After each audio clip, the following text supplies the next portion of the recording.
Bueno, buenos días, bienvenidas y bienvenidos a una nueva actividad, una nueva sesión como la de todos los miércoles, del Centro Internacional Miranda.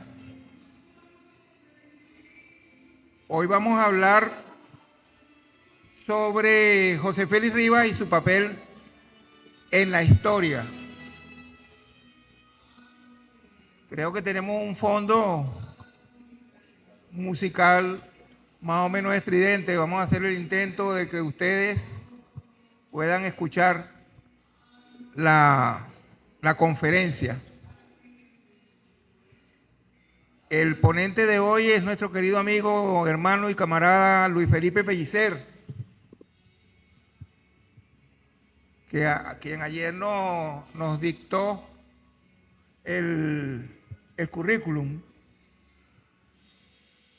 Bueno, y el currículum es más o menos bastante descriptivo de cómo es Luis Felipe. Él cita nada más cuatro puntos. Profesor de la Universidad Central de Venezuela, de la Escuela de Historia, de la Universidad Experimental de las Artes, investigador del Centro de Estudios Latinoamericanos, Caribeños, Rómulo Gallegos, y fue presidente del Centro Nacional de Historia. El Centro Nacional de Historia es el ente que nos facilita la posibilidad de que estemos todos los miércoles a las 10 de la mañana aquí. Así que agradecemos a su presidente, Omar Hurtado Rayuxen, por este espacio. También le damos la bienvenida a nombre del ministro de Educación Universitaria, Ricardo Sánchez, y del presidente del Centro Internacional Miranda,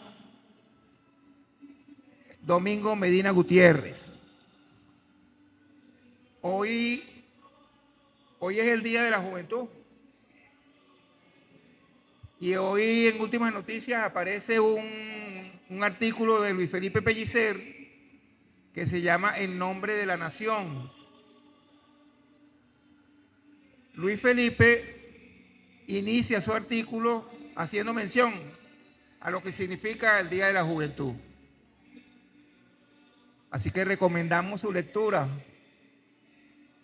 Además, hoy, como todos los miércoles, en el Correo del Orinoco está la columna del CIN. La columna del día de hoy se llama Soberanía y Derechos Humanos, Reforma o Revolución, y es de Gregorio Pérez Almeida, investigador del CIN. También recomendamos su lectura, que va a estar también esta columna en las redes del Centro Internacional Miranda. Hoy vamos a tener la presentación de Luis Felipe, luego un ciclo de preguntas y respuestas y, como es acostumbrado, el acompañamiento musical a cargo de nuestro poeta cantor Edgar Parra Arana.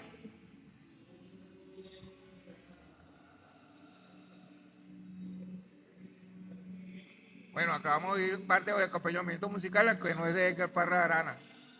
Vamos entonces a comenzar con la conferencia de, repito, mi hermano querido Luis Felipe Pellicer.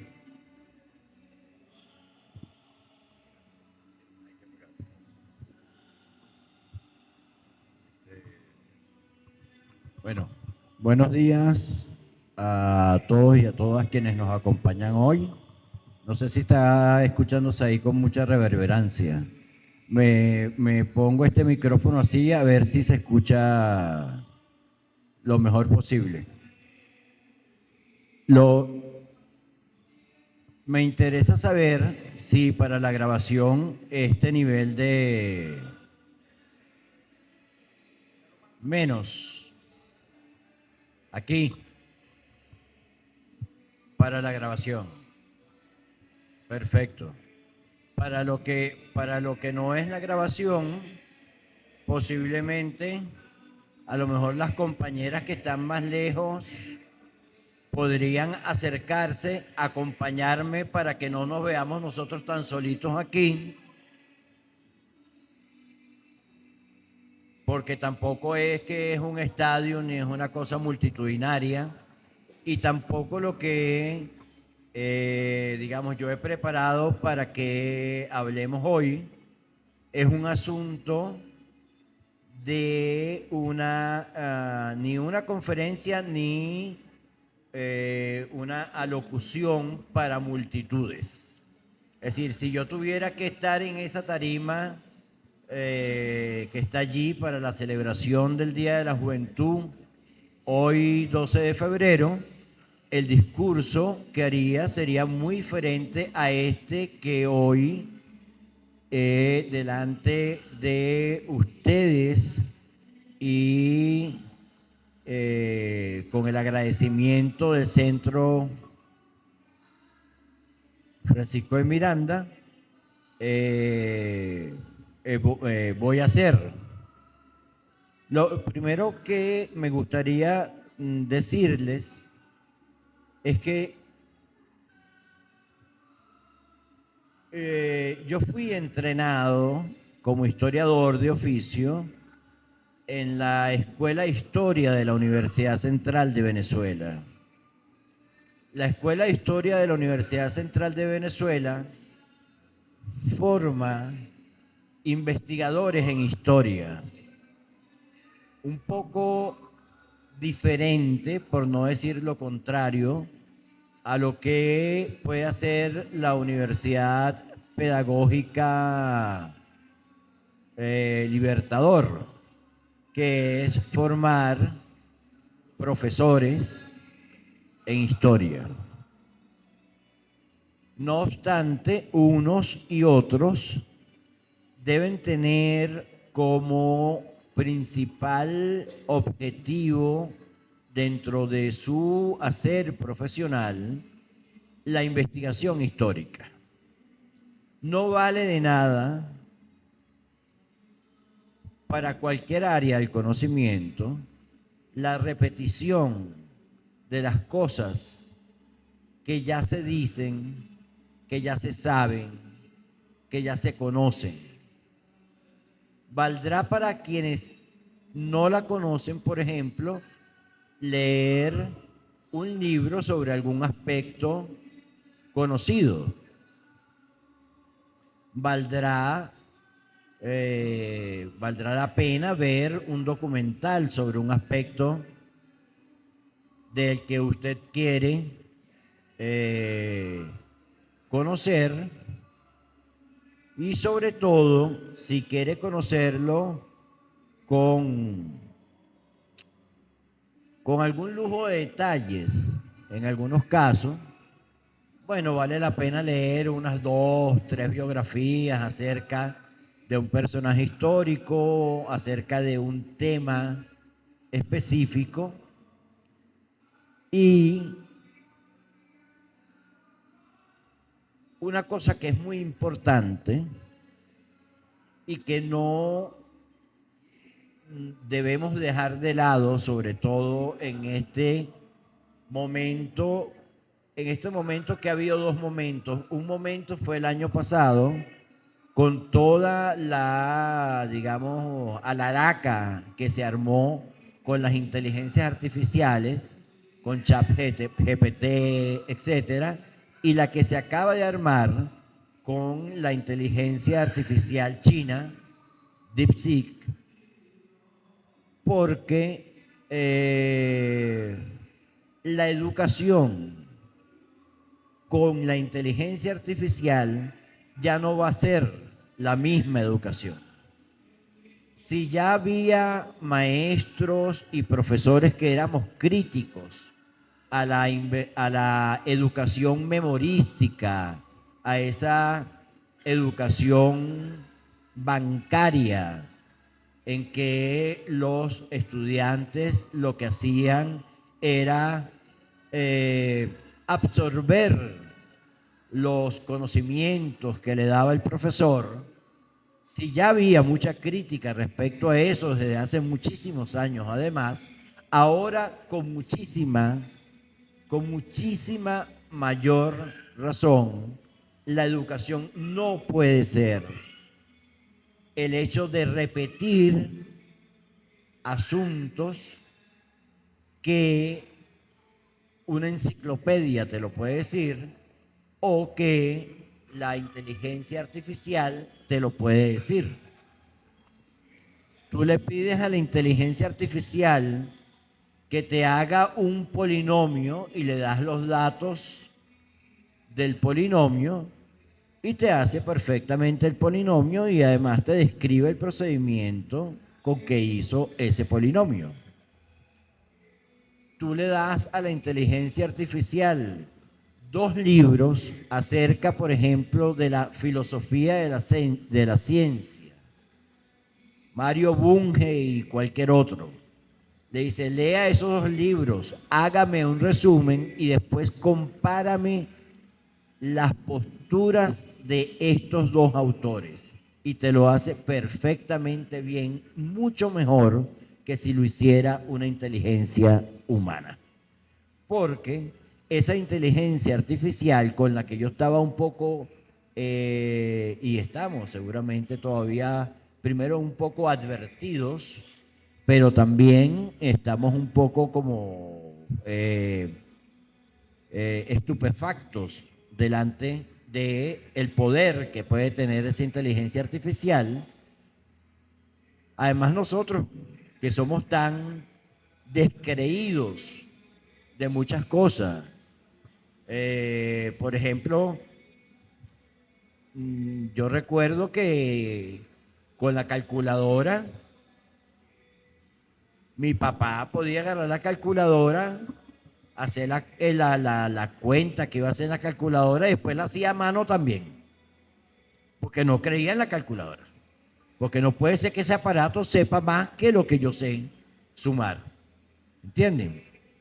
Esa cosa siempre nos va a pasar con los avances tecnológicos, pero cuando uno sabe además que esta inteligencia artificial, por ejemplo, es el relacionamiento de millones de datos acerca de algún asunto. La inteligencia artificial no es artificial en sí misma, es decir, no aprende en sí misma. Tienes que alimentar la inteligencia artificial. Y hay millones de personas en el mundo que están empleadas en calidad prácticamente de esclavos para alimentar la inteligencia artificial, que tienen que leerse y que tienen que introducir imágenes, lecturas de todo tipo. Hay incluso solicitud de gente que trabaja en inteligencia artificial, casi siempre de los países del sur global, porque es a quienes menos se les paga, y están buscando las maneras de unirse incluso en sindicatos, entre otras cosas, para que la gente que trabaja en inteligencia artificial reciba ayuda psicológica. Porque hay muchas cosas que tienen que ver, por ejemplo, con horrores que suceden en el mundo, que ellos tienen que calificar esas cosas, esas imágenes, para que aparezcan o no aparezcan. Si hay, por ejemplo, un conjunto de soldadas israelíes violando a un palestino hasta la muerte, eso tienen que verlo esas personas y tienen que hacer un código para que eso no aparezca públicamente. Entonces se imaginarán la cantidad de horrores que pasan, las peleas de bandas, las peleas de banda y los horrores de las matazones que hay entre los carteles de la droga, etcétera, etcétera, etcétera. Todo eso tienen que verlo millones de personas, entre ellos millones de personas que le estoy diciendo en condiciones de esclavitud, prácticamente, porque lo que ganan para hacer ese trabajo es realmente muy poco en comparación a lo que podría ganar una persona en Estados Unidos o en un país de los llamados del norte global.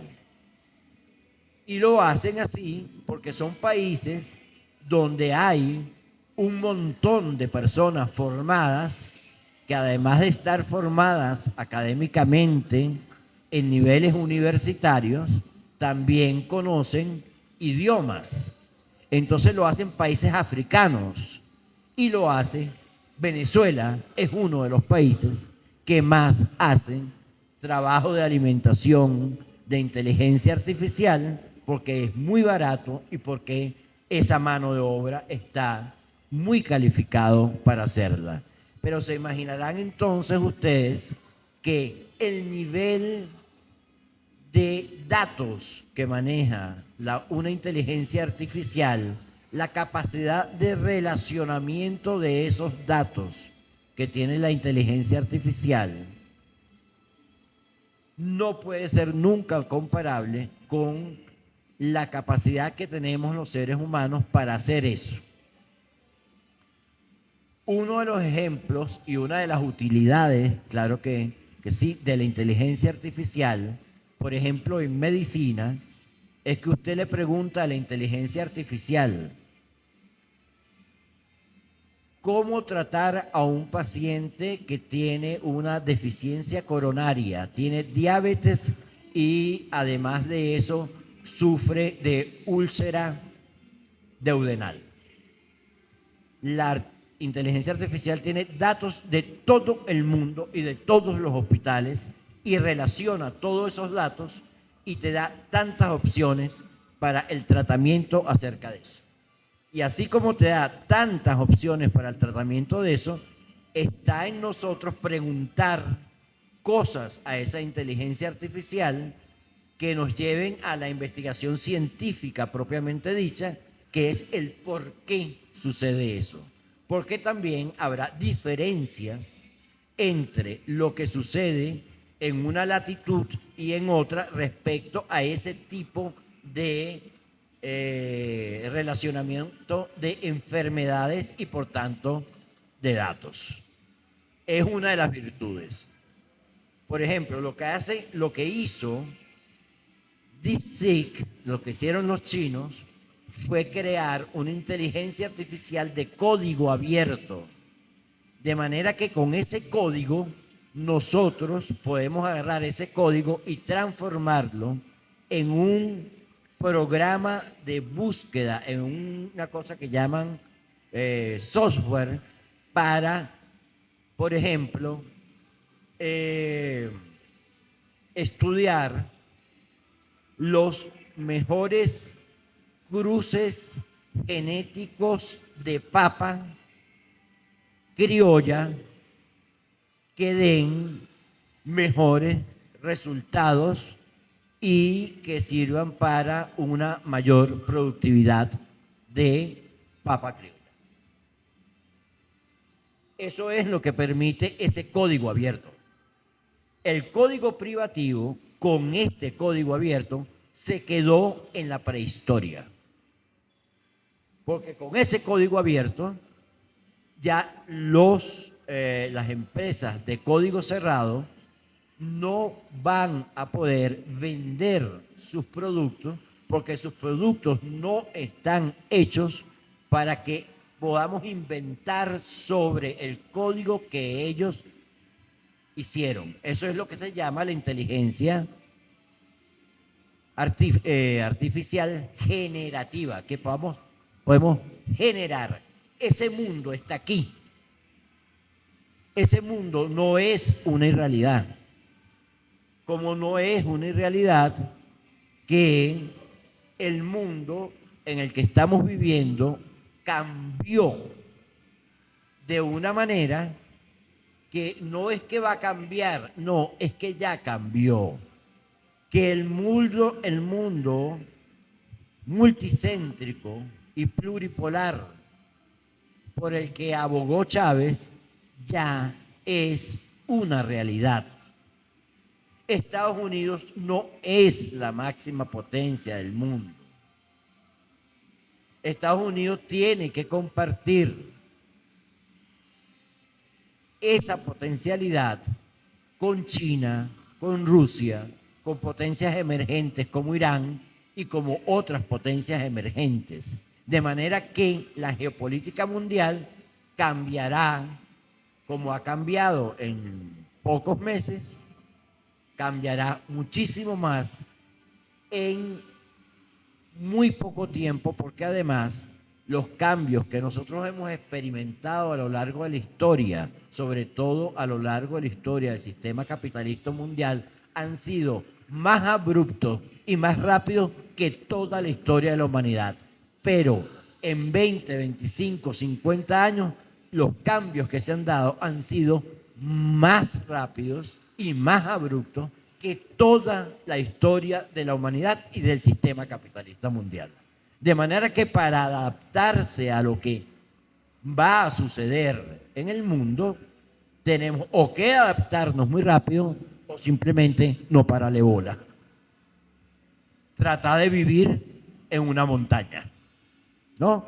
Pero como estamos aquí y tenemos un oficio también, que es el oficio de compartir el conocimiento, tenemos que estar siempre alerta de estas cosas que están pasando. Entonces, de nada vale, por ejemplo, para un profesor que yo me ponga como profesor en la Universidad Central de Venezuela o compartiendo con ustedes en este momento sobre la significación histórica de José Félix Rivas y la celebración del Día de la Juventud, si no hablamos de lo que realmente tenemos que hablar cuando estamos tratando de hacer ciencia.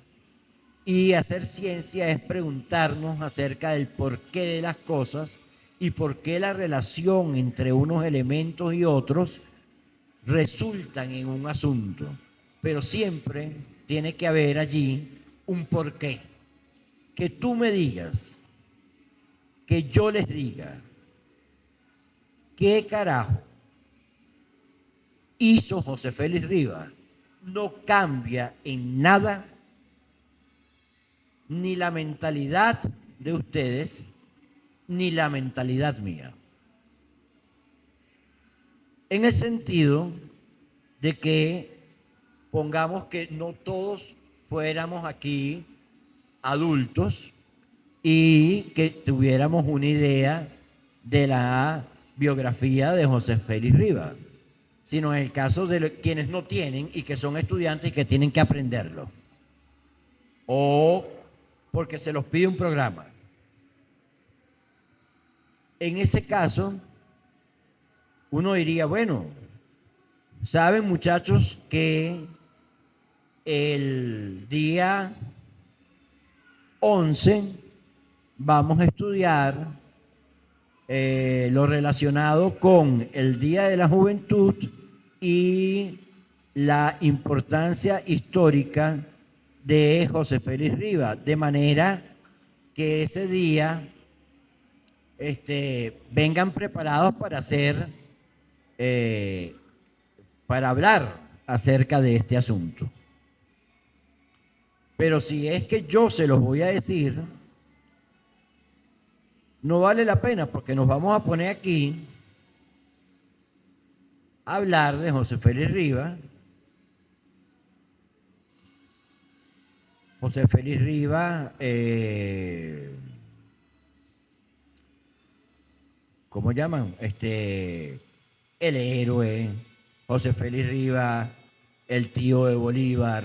José Félix Rivas, que participó en la campaña precisamente o en la batalla de la Victoria, que reclutó jóvenes, tanto del seminario como de la Universidad de Caracas, porque no tenía fuerzas suficientes de militares para enfrentarse al ejército español en ese momento y venció en esa batalla. Digamos, eso es por lo que recordamos a José Félix Rivas, y por eso es que en 1947 la Asamblea Nacional Constituyente, ADECA, blanca, blanquita, fue la que declaró el 12 de octubre, el 12 de febrero como Día de la Juventud. ¿Por qué será que la Asamblea Constituyente de 1947, absolutamente blanca, porque había creo que 2 diputados del PCB y 2 de COPEI, el resto era DECO, le interesaba proclamar el 12 de febrero como Día de la Juventud? Eso es lo que a nosotros nos interesa conocer, lo que más nos interesa conocer. Tenemos que saber quién es José Félix Rivas, tenemos que saber cuál es la batalla donde actuó. Todo eso ya lo sabemos, pero esos son insumos, son datos que yo aprieto aquí y le digo: Géminis, cuéntame la batalla de la Victoria. Y lo pongo aquí y se las cuenta. Completica. Una vez contada, hagamos lo que ya la contó Géminis, ya lo sabemos. Entonces nos tenemos que preguntar ¿por qué? ¿Por qué esa asamblea hace eso?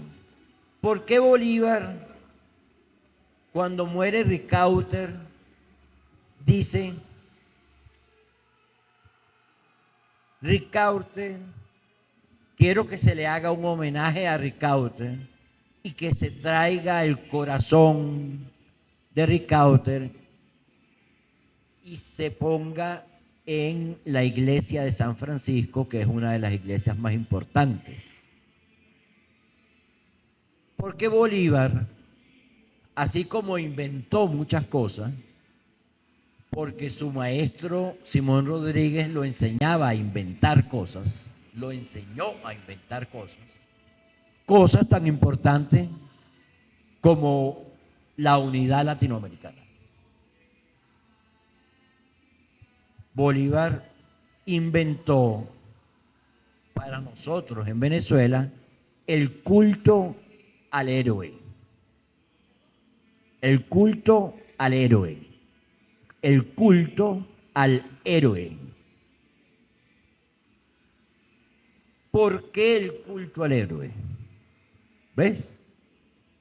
En ese momento específico inventa ese culto porque Ricaurte es neogranadino y Bolívar necesita que los venezolanos y los neogranadinos nos unamos en una sola nación.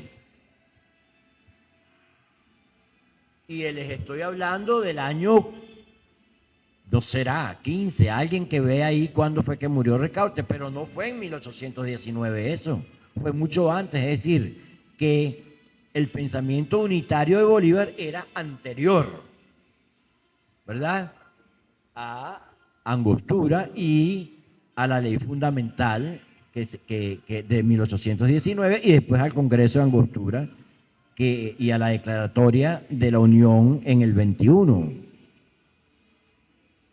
Eso es el culto al héroe, y ahí es a donde vamos, porque es que es importante la celebración de efemérides. Yo soy muy reacio a la celebración de efemérides. Yo soy muy reacio a que hay que hacer tal cosa. Pero ¿en qué fecha lo hacemos? Vamos a hacerlo cuando pasa tal cosa. Podemos hacerlo en cualquier momento. ¿Por qué lo tenemos que hacer cuando la batalla es tal o cuando la cosa es tal? Vamos a hacerlo en cualquier momento, no importa. Pero resulta que si nosotros y nosotras no hacemos de estas efemérides, de estas celebraciones patrias, un culto, una religión civil, es muy difícil que exista una cosa que se llama la comunidad nacional.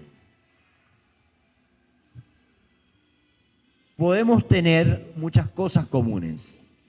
Podemos tener una cultura común, podemos tener un lenguaje común, podemos tener una religión común, podemos tener un territorio común, pero si no tenemos un sentimiento nacional común, no somos una nación. Entonces, la serie de festejos, conmemoraciones, etcétera, que hace Venezuela y cualquier otro país, es para crear un pasado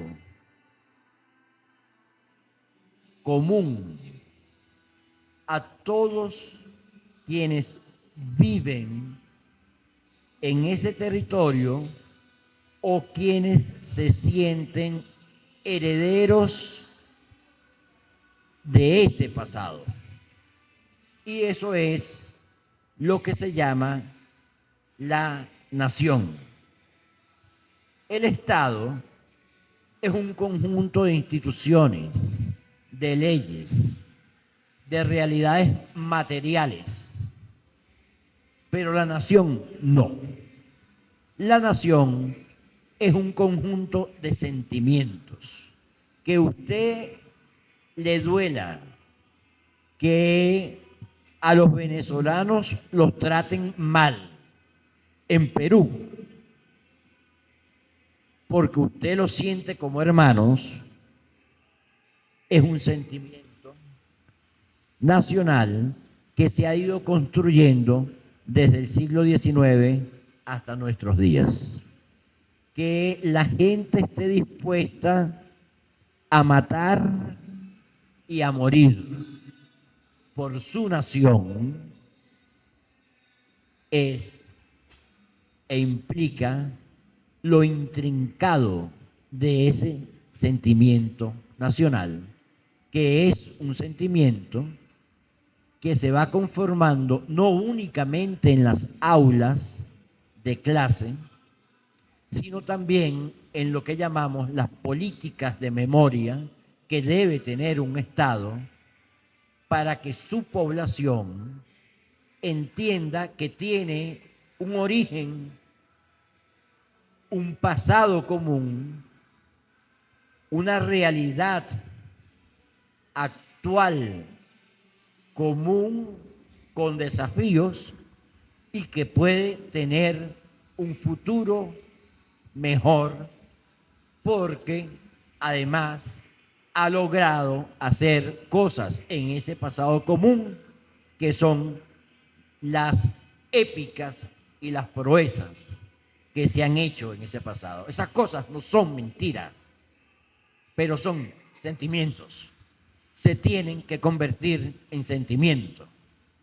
Entonces que José Félix Rivas no tenga tropa suficiente, vaya a la Universidad de Caracas, vaya al seminario, reclute unos muchachos entre 12 y 23 años, le medio enseñe cómo se agarra un fusil, de esos fusiles que deben haber estado incluso oxidados, y que se enfrenten a las tropas de Morales y que ganen esa batalla, además con las pérdidas de vida que implicó de esos estudiantes, es un hecho histórico, heroico, que recordamos para recordar la posibilidad que tenemos los seres humanos de darlo todo por un ideal y por el ideal de la construcción de una patria libre y soberana, que con todo la avalancha ideológica del sistema capitalista mundial, porque esto no está despejado, no estamos aprendiendo cosas y no estamos diciendo cosas que tengan que ver, que son aisladas. ¿Por qué no quieren que tengamos historia? ¿Por qué no quieren que nos sintamos orgullosos de nuestra historia? Y no digo Venezuela, América Latina, Palestina, África. ¿Por qué no quieren? Porque esa historia y ese sentimiento es el que nos hace ser seres humanos unitarios y nos hace ser una comunidad, una comunión, una comunión.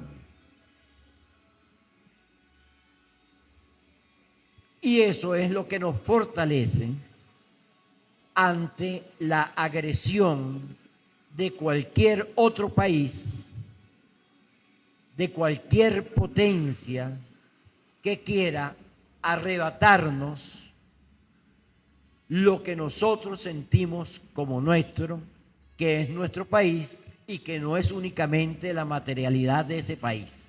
No son nada más los pozos de petróleo, el oro,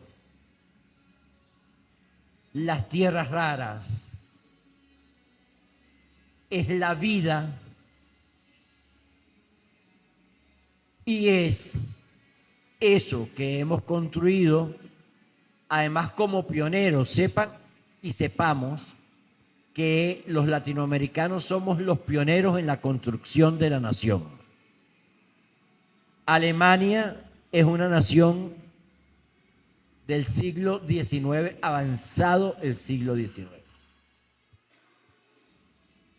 Muchos países africanos, como sabemos, no es culpa de ellos, son naciones del siglo XX. Los primeros que empezamos a crear naciones fuimos nosotros, los latinoamericanos. Los franceses no crearon una nación. Los franceses hicieron una revolución burguesa, hicieron los derechos del hombre, crearon una república, pero no hicieron una nación. Nosotros sí hicimos una nación. No es una cosa que diga únicamente yo, lo dice Benedict Anderson, que es uno de los máximos estudiosos de eso que se llaman las comunidades imaginadas como nación. Entonces, comunidades imaginadas, porque es una imaginación, es una invención, es como que quien cree en Dios. El que cree en Dios, punto. Nosotros a lo mejor tenemos la posibilidad de que creemos en la nación y que nos vemos a nosotros como connacionales, como hermanos en esa nación. Y eso es lo que defendía José Félix Rivas y defendía Bolívar, y que mucho inventó Bolívar. No solamente Bolívar, inventó también el pueblo venezolano, inventó la nación, inventó la patria, inventó el enemigo de la patria. El enemigo de la patria era España. No era, en términos sociales les digo, el enemigo del pueblo venezolano tenían que ser los blancos criollos, porque los blancos criollos eran los hacendados y dueños de esclavos.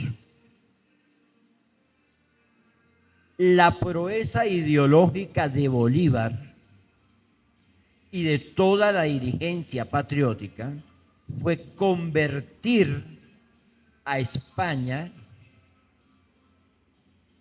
como la causante de todos los males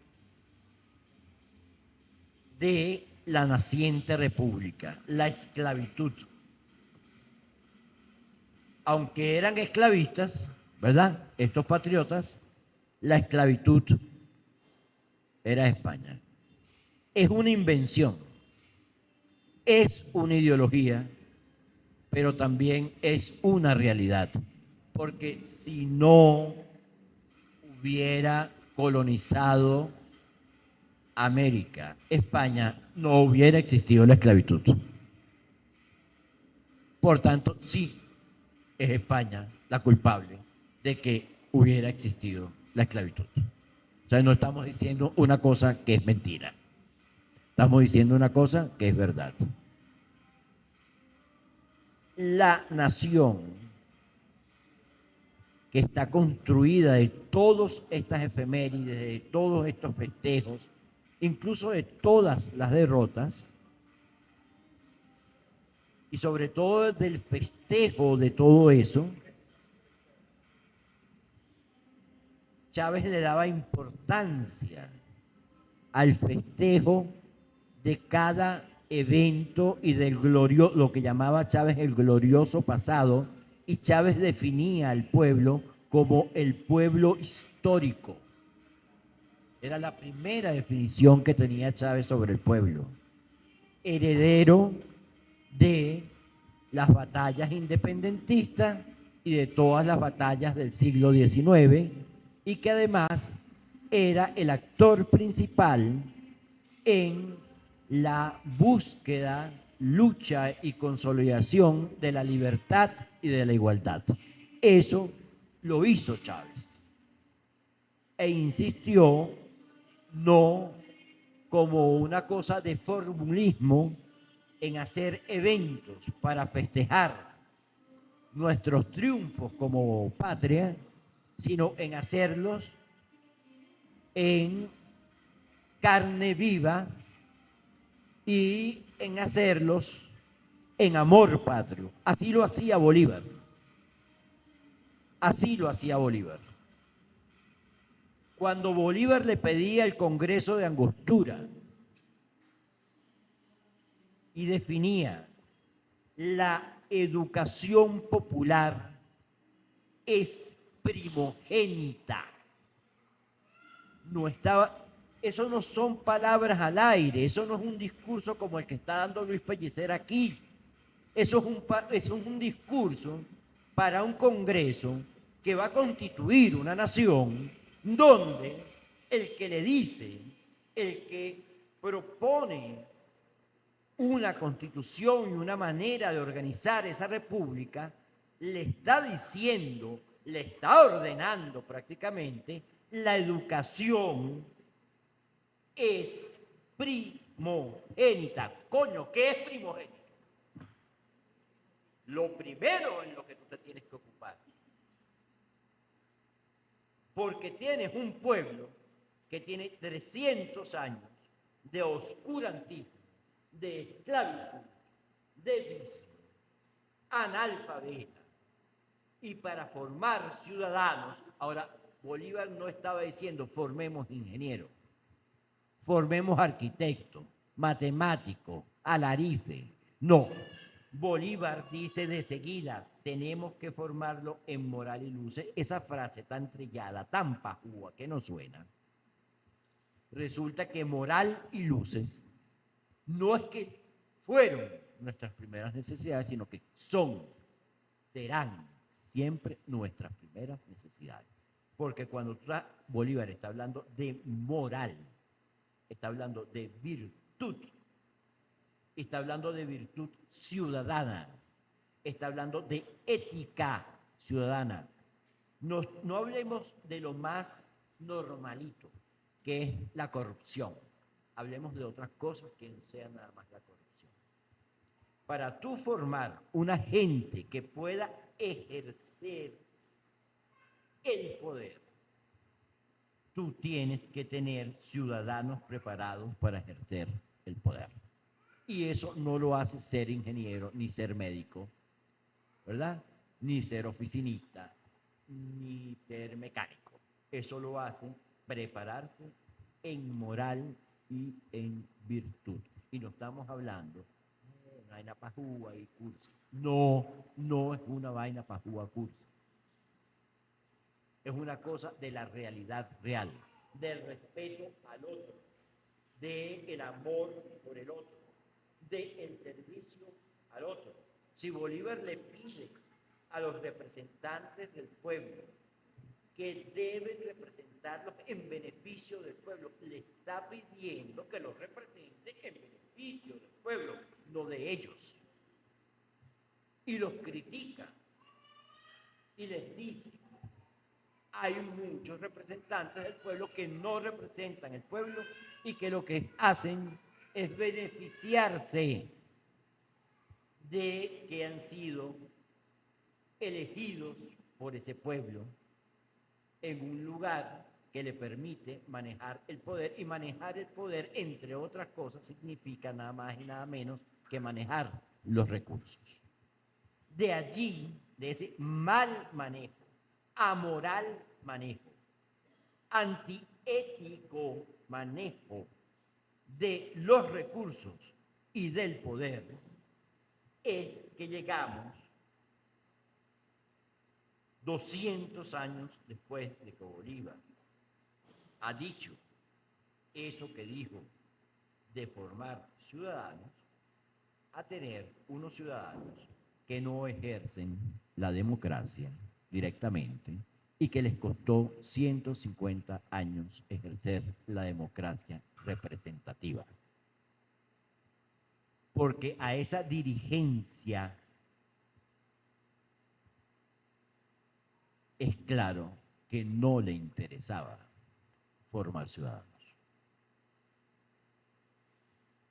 Se conformó con enseñarlos a leer y escribir, y después oficios y profesiones para que sirvieran al sistema capitalista mundial, pero no para que fueran ciudadanos.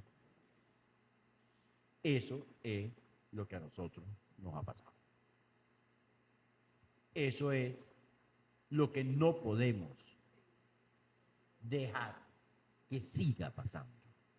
Y Chávez dijo, ya no como Bolívar. Chávez dice en el libro azul que él va para adelante, que él va a ser una democracia representativa y protagónica. Una democracia protagónica y participativa. Y participativa. Ya no representatividad, ya democracia directa del pueblo. ¿Por qué? Porque ya han pasado 200 años. Por más que no enseñaste al pueblo, el pueblo no es bruto, ¿entiendes? Porque esa es la otra. No crean ustedes, ¿verdad? Ni creamos nosotros, que si en 200 años no se formó ese pueblo como ciudadano, no tienen, lo primero que dice es, bueno, ¿quiénes fueron esos maestros que enseñaron a ese pueblo? Porque hay que por lo menos cuestionar la idoneidad de esos maestros. Yo no estoy hablando de maestros de escuela, estoy hablando de la clase dirigente, que es la que tiene que enseñar esas cosas. El artículo 278 nuestro de la Constitución, el poder moral, no se aplica. El poder moral que Chávez pudo incluir en el poder ciudadano, y sobre todo ese artículo 278, el poder moral tiene que velar por la educación ciudadana, que en este caso es la educación ciudadana y revolucionaria. Tiene que tener el tribunal moral, tiene que encargarse de eso. Y no es que vamos hacia ahora, posiblemente no me entienda todo el mundo, pero sí. Walk, no vamos a hacer walk, o no vamos a hacer fashion, o no vamos a hacer cursos. No se trata ni de ese walk, es decir, de esa tendencia de la cancelación, de que si tú dices, por ejemplo, te metes con los homosexuales, entonces ya tú eres, te tachan, ¿verdad? Te cancelan porque te metiste con homosexual o no lo dijiste políticamente correcto, ¿verdad? Porque hay que ser igualitario. Esa es, digamos, más o menos la cultura woke, que nace de los derechos de todos los seres humanos a desarrollarse como quieran desarrollarse cada ser humano. Pero se ha convertido en una cultura de la cancelación. Entonces hay periódicos que si tú dices, bueno, yo no sé si ustedes lo han visto, pero por ejemplo Hitler, tú no puedes decir Hitler. Te ponen una I con un asterisco, para que el nombre Hitler no aparezca en Google.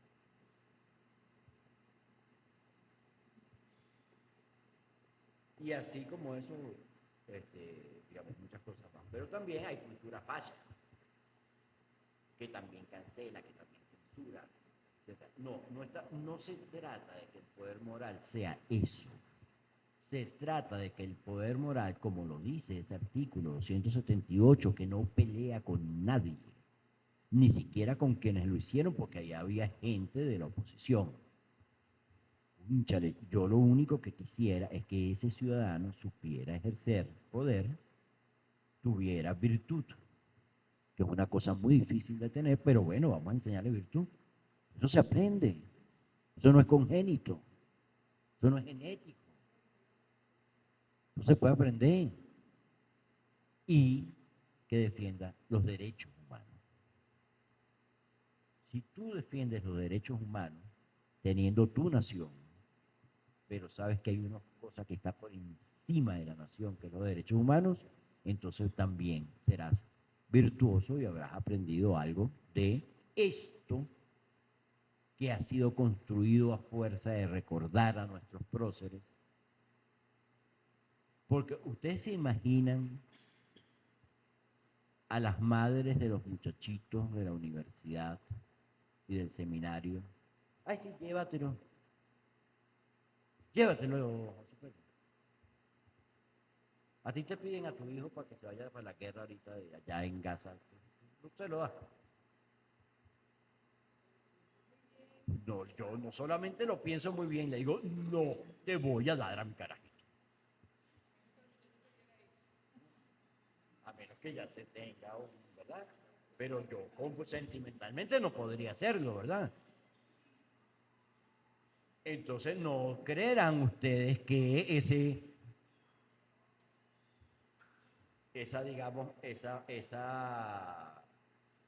reclutamiento fue únicamente convencimiento. Ahí hubo convencimiento y también reclutan, porque es tiempo de guerra y en tiempo de guerra es tiempo de guerra.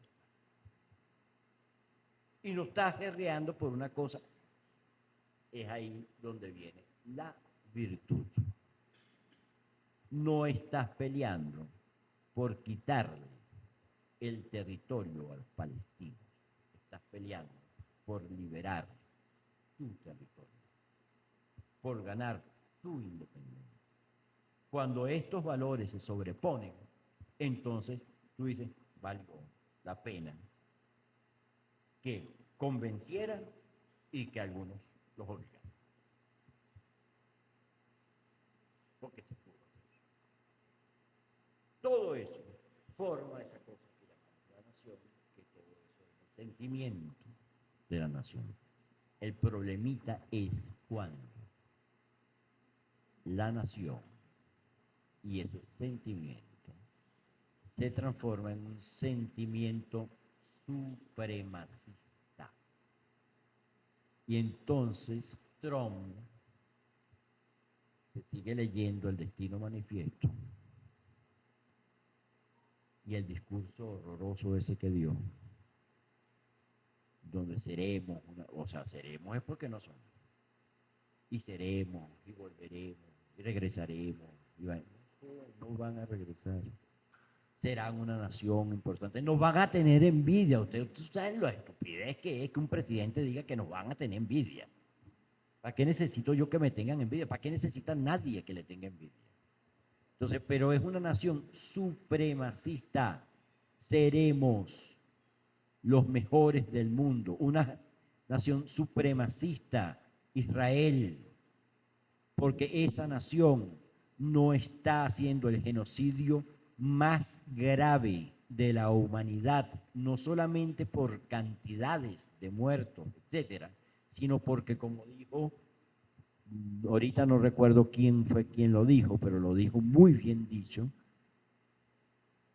Gaza y el genocidio en Gaza le ha puesto el último clavo a la urna de los derechos humanos en el mundo. Es un genocidio delante de nuestros ojos en pleno siglo XXI. Porque en 1933, porque durante el genocidio y el holocausto nazi, era poca la información, pero si usted prende TikTok, lo ve completico. Ahí. Esa cosa horrible que yo les estoy diciendo, que discutían además una feminista, esta Rita Segato, que se las recomiendo. Se las recomiendo mucho, de verdad. Búsquenla, muchachas. Rita Segato, que habla sobre la violencia y el problema de la violencia, que es el problema que ella asimila más al problema de la masculinidad hegemónica y el patriarcado, donde los primeros, por supuesto, víctimas de la violencia son los hombres. Y donde, por ejemplo, los soldados, históricamente, sí, los soldados no es que están entrenados para tal o cual, no, tienen un entrenamiento neuronal para la violencia. Y cuando otra de esas feministas que les acabo de contar le pregunta, bueno, pero hemos visto esto en las mujeres israelíes, pues bueno, hasta ahí ha llegado esa violencia del patriarcado que ha pasado a esas mujeres. Por ejemplo, Condoleezza Rice, para decirlo bien, para pronunciarlo bien, Condoleezza Rice ni es mujer ni es negra, porque no defiende ni defendió nunca, ¿verdad? Ni a los negros, ni a los... Margaret Thatcher no era mujer, era un hombre mandando. ¿Entiende cómo se puede convertir una cosa en otra? Es decir, la corporeidad de las personas no es lo que hace que tú seas femenino o masculino y que te comportes según esa feminidad y esa masculinidad históricamente construida, es lo que quiero decir. Históricamente construida. Lo biológico no tiene nada que ver con eso, porque si dices que lo biológico tiene que ver con eso, entonces por supuesto surge la idea de la nación providencial de raza pura.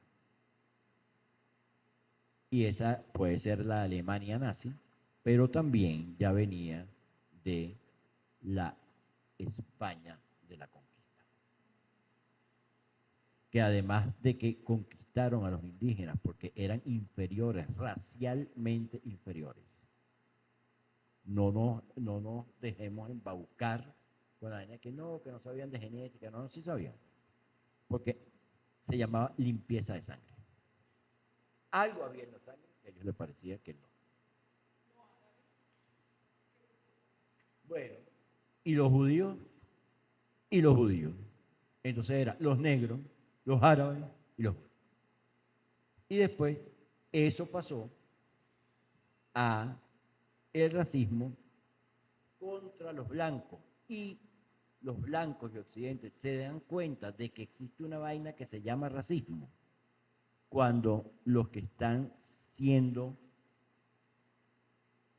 oprimidos, maltratados, matados, exterminados, son blancos. Es decir, cuando matan a los judíos. Ahí se da cuenta Occidente de que es el racismo. Esa nación es la que no podemos dejar que se forme. Esa nación es la que no queremos. Nosotros queremos la nación solidaria, buena, unitaria, que defienda sobre todas las cosas los derechos humanos. Defendiéndose como nación, defender también los derechos humanos. Y esa nacionalidad se convertirá en un bien común, mayor y global, si además, por ejemplo, nosotros podemos decir que todos somos palestinos, además de ser venezolanos, porque es muy importante que nosotros sepamos y que sigamos insistiendo en que lo que pasó en Palestina no es que se quedó ahí, sino que va a seguir pasando. Y que ya lo que hay, ya no hay leyes internacionales de derechos humanos, sino que hay una cosa que se llama el poder de la muerte. Y eso es lo que está mandando hoy en día. De manera que cuando traemos al corazón a José Félix Rivas, no traemos al corazón únicamente un hecho de la historia de un paisito que le ha costado ser tanto un gran país. Traemos también una reflexión sobre un mundo que tiene que seguir bregando por ser un mundo posible en equidad, en igualdad entre las naciones de ese mundo. Muchas gracias.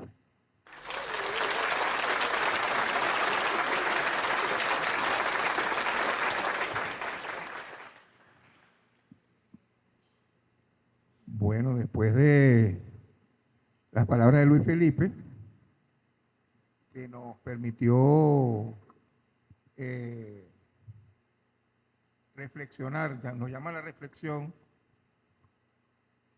sobre, no solamente sobre José Félix Rivas, sino que José Félix Rivas es el vehículo, el día de hoy es el vehículo para construir teorías, proponer ideas, ¿verdad?, contemporáneas que hacen que nos traen a José Félix Rivas, a Ricaurte, a Bolívar, a la contemporaneidad. Y también nos trae a Chávez, por eso tenemos mucha razón cuando lo llamamos el comandante eterno, porque hoy estamos discutiendo otra vez a Bolívar, pero gracias a que Chávez nos lo propuso.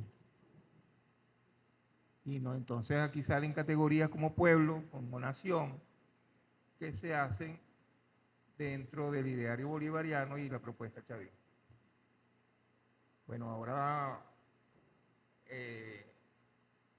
vienen las preguntas. ¿Te las leo o te las doy una vez? Las leo. Okay.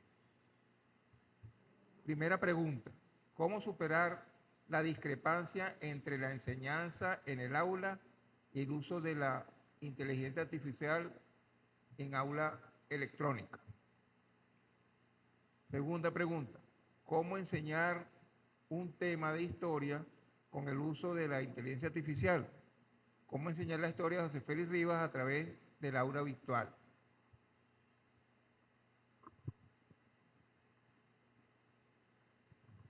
Fíjense, posiblemente nos faltan, digamos, muchos recursos todavía. No deberían ya faltarnos tantos recursos para estas cosas. Si nosotros hacemos, por ejemplo, yo no diría que documentales, sino hiciéramos películas, lo más, yo no necesitaría de ni siquiera decir lo más apegada a la realidad, sino contando, por ejemplo, la vida o la vida y la obra de José Félix Rivas, de Miranda, de Bolívar, de cualquiera de los héroes, pero contándolo como se debe contar de verdad eso. Eso no se puede contar visto desde el personaje histórico, porque tendríamos como unos 2 años de atraso en términos de la historiografía. Los personajes históricos, el papel del individuo en el hombre, muy estudiado además por nuestros científicos soviéticos, nuestro camarada Plejánov,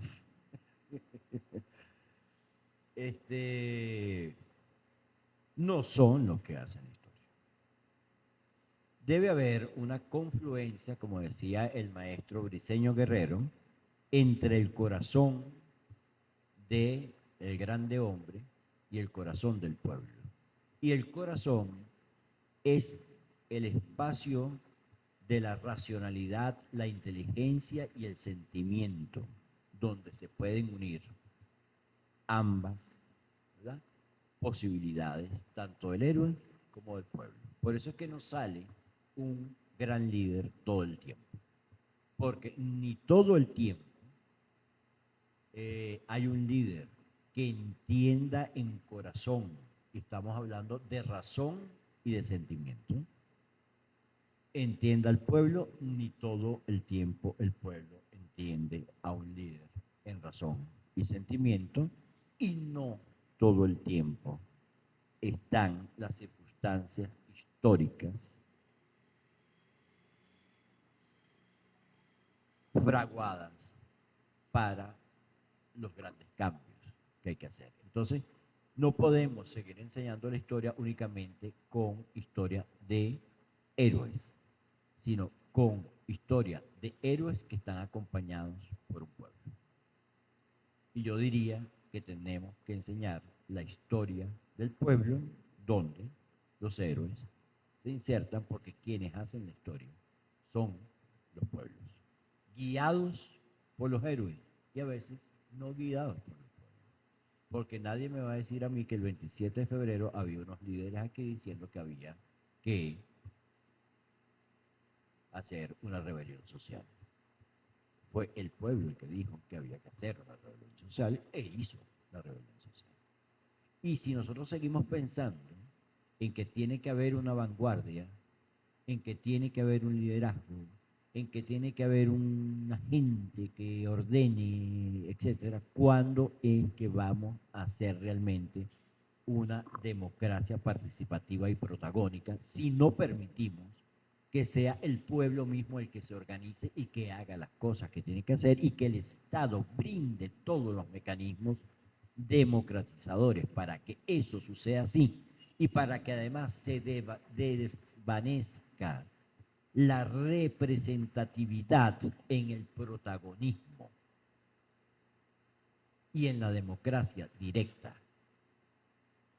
Tenemos todas las posibilidades de hacerla, que hay que hacerla de esta manera, que vamos poco a poco, que vamos más rápido, que ya vamos, como vaya viniendo, vamos viendo. No hay otra fórmula. ¿Sí? Nadie, no hay una fórmula para hacer una revolución. Nadie escribió, bueno, el mismo Fidel dijo, yo cometí el error de creer que alguien y alguienes habían escrito cómo se hacía una revolución. Una revolución no se hace con un librito. Una revolución se hace haciendo esa revolución, cometiendo los errores que haya que cometer en esa revolución. Y si vamos a estudiar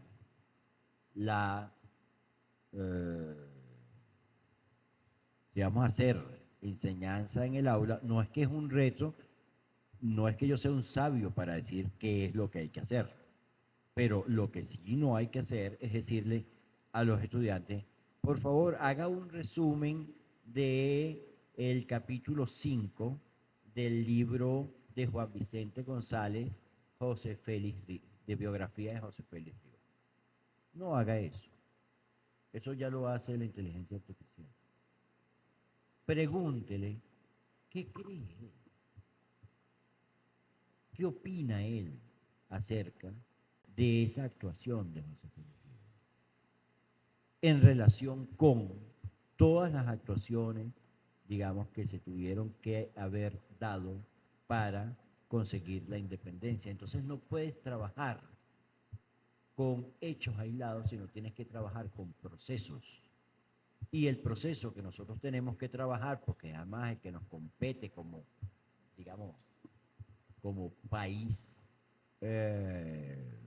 formado, pero también como sociedad que comienza a formarse a partir de 1492 como la sociedad que somos, no como la sociedad que éramos. Esa sociedad que fue construyéndose a partir de 1492, diferente a las sociedades indígenas, indiscutiblemente, eso no se puede negar, es diferente, con los aportes indígenas, con los aportes españoles, con el aporte africano, está constituida de un proceso que tiene unos acontecimientos, pero que tiene un proceso tremendo, que es el proceso de formación y desarrollo del sistema capitalista.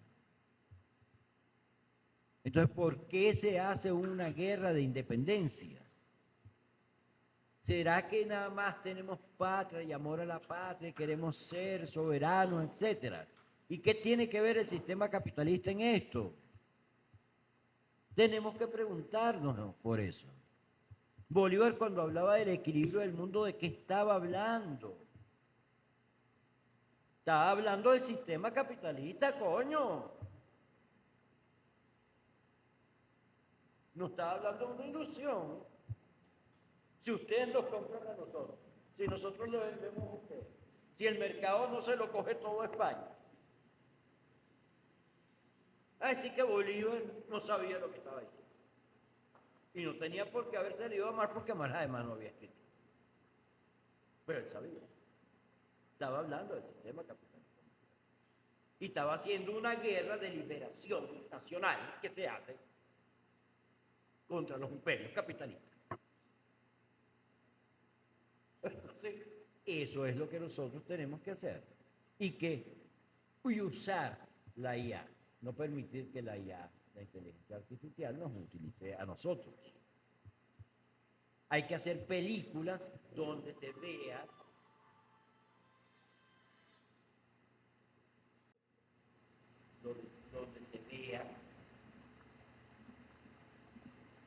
las cosas como sucedieron, porque hay suficiente información como para saber.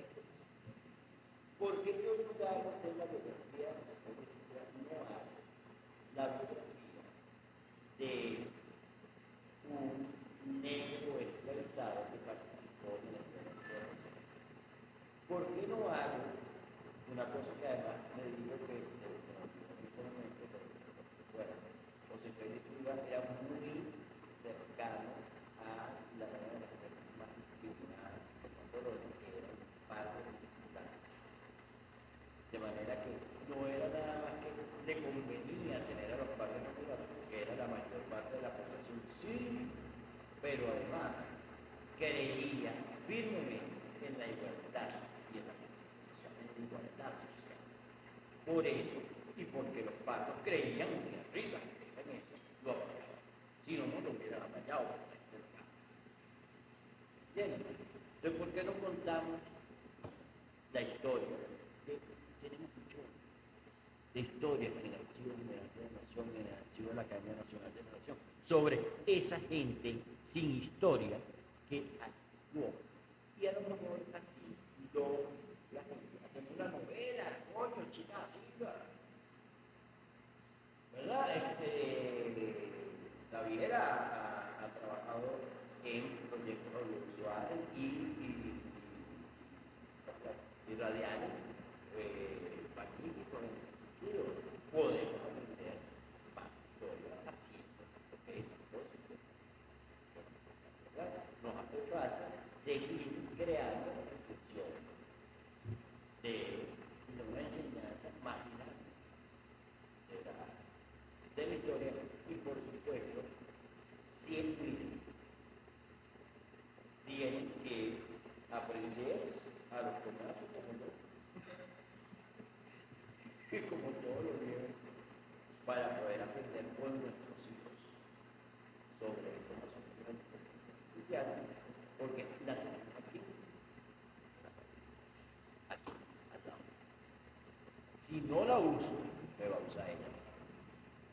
A eso me refería yo un poco buscando el ejemplo de Bolívar.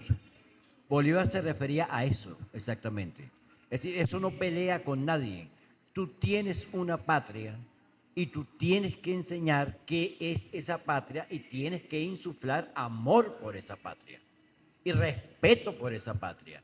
Y eso no es una mojigatería, eso es una necesidad, porque así lo hace Estados Unidos, que están ideologizando a mis hijos. Sí, los estamos ideologizando porque están viviendo aquí, porque son venezolanos. ¿Qué quieres? ¿Que no los ideologicemos? No, hay que ideologizarlos, es decir, hay que crearle sentido patrio, sentido nacional. Hay que hacerlo. Porque Estados Unidos lo hace no solamente en la escuela, sino en todas las películas que hace diariamente con la violencia. ¿Por qué es que hace Estados Unidos esas películas?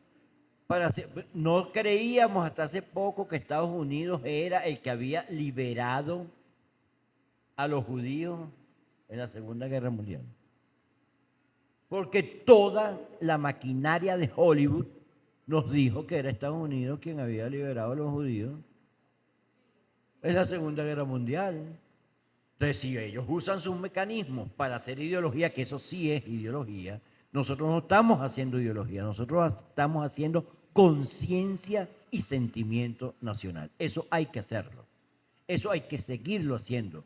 Y no hay por qué creer que la libertad de pensamiento y la libertad de cátedra está reñido con ese sentimiento. Está reñido con la asimilación de valores. ¿Ustedes se acuerdan cuando daban educación ciudadana? Cuando daban formación social, moral y cívica. Les parecía fastidioso a muchos. A mí me encantaba el libro. Además que era bonito, era de los libros más bonitos. Pero es que tienes que enseñarlo, carajo, porque ese es tu... allá decir que en Estados Unidos no le enseñan a la gente cómo votar y cómo hacer la cosa y cómo es el sistema de ellos y todo eso. Nosotros tenemos que enseñar eso. Y no podemos aceptar que nos digan que con tus hijos no se metan. Si no quieres que se metan con tus hijos, llévatelos, mi amor.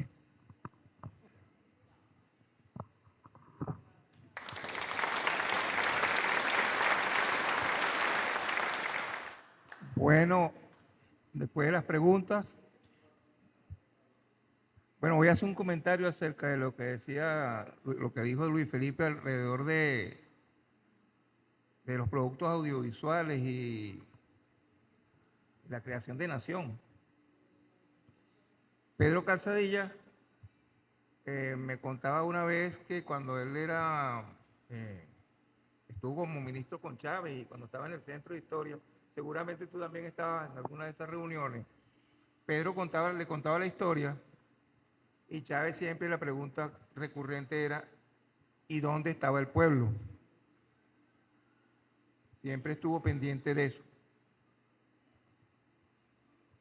Y recuerdo a los presidentes, cuando Chávez se fijaba en aquella señora que se estaba quejando ya que era el pueblo, ¿no? Y decía, ¿qué es lo que le pasa a aquella señora? Siempre, ¿no? Entonces, y también que esto que hemos venido llamando el cine histórico, que no es nuevo, pero que tuvo un auge importantísimo después de que Chávez incorporó su gusto por el cine a la solicitud de películas. Algunas quedaron bien, otras no tan bien, pero ahí están, ¿no? Y creo que esa incorporación que hizo Chávez de los medios, utilizados de la manera en como él los utilizó, ha contribuido mucho a que nosotros podamos seguir debatiendo cosas.